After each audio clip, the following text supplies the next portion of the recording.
Olá, meu nome é Carolina Scarpa Carneiro, eu trabalho na Vigilância Epidemiológica do município de São Paulo. Dando continuidade ao bloco de classificação de risco de suspeitos de dengue, hoje vamos falar do grupo B.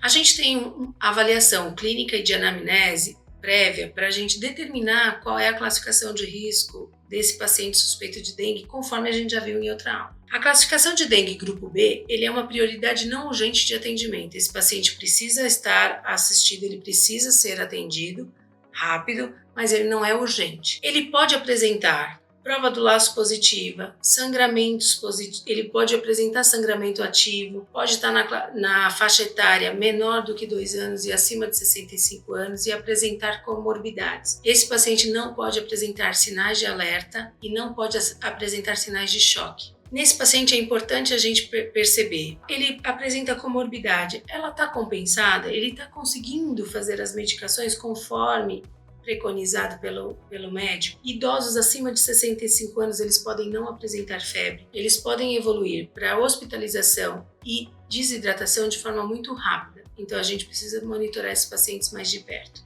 Conforme o slide, a gente tem que coletar hemograma sempre e esperar o resultado, que deve ser de 2 horas, no máximo até 4 horas depois desse atendimento. Durante a espera, o paciente fica em terapia de reposição de líquidos. Enquanto esse paciente está aguardando, ele vai ser hidratado conforme preconizado. Então, em adultos, voltando para o slide, a reposição de líquidos ela deve obedecer 60 ml por quilo por dia em adultos, sendo 1/3 desse líquido soro de reposição oral e 2/3 conforme o paciente aceitar, água, chá. Em crianças, o que altera é por peso da criança. Se a criança tiver até 10 quilos, 130 ml por quilo por dia.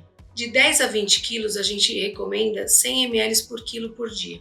E acima de 20 quilos é preconizado 80 ml por quilo por dia. Enquanto esse paciente ou essa criança estiver esperando o resultado do hemograma, ele precisa ficar em hidratação. Se por acaso o paciente não aceitar a hidratação oral ou ele tiver vômito, algum problema, a gente tem que fazer a hidratação por via endovenosa. Dessa forma, conforme o slide, 40 ml por quilo em 4 horas.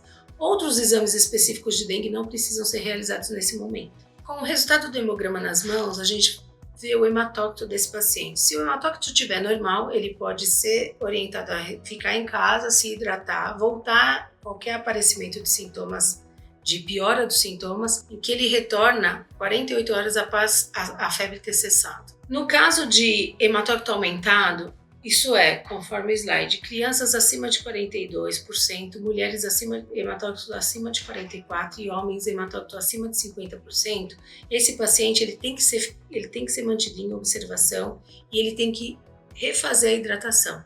Isso é, a hidratação oral ou endovenosa, conforme preconizado anteriormente.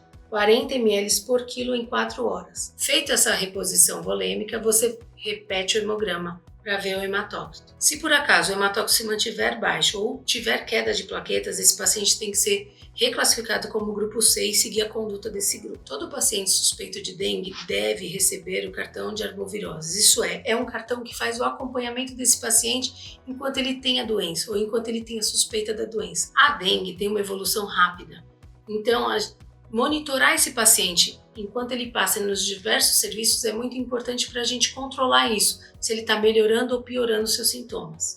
Quando a gente fala do paciente com dengue, a gente fala sobre os critérios de alta, conforme o slide: estabilização hemodinâmica e ausência de febre por pelo menos 48 horas, melhora visível dos sinais clínicos, então ele não tem que estar piorando, o hematócrito estável por pelo menos 24 horas e as plaquetas em ascensão, acima de 50 mil plaquetas. Então, no grupo B, apesar dele não ser uma prioridade de urgência no atendimento, alguns pacientes que apresentam comorbidades, menores que 2 anos, acima de 65 anos, gestantes, são pacientes que merecem uma atenção especial e uma abordagem diferenciada. Da mesma forma, orientar quanto aos sinais de alarme, monitorização constante desse paciente e retorno diário, até que todos os parâmetros clínicos, hematócrito, plaquetas estejam normalizados. Muito obrigada.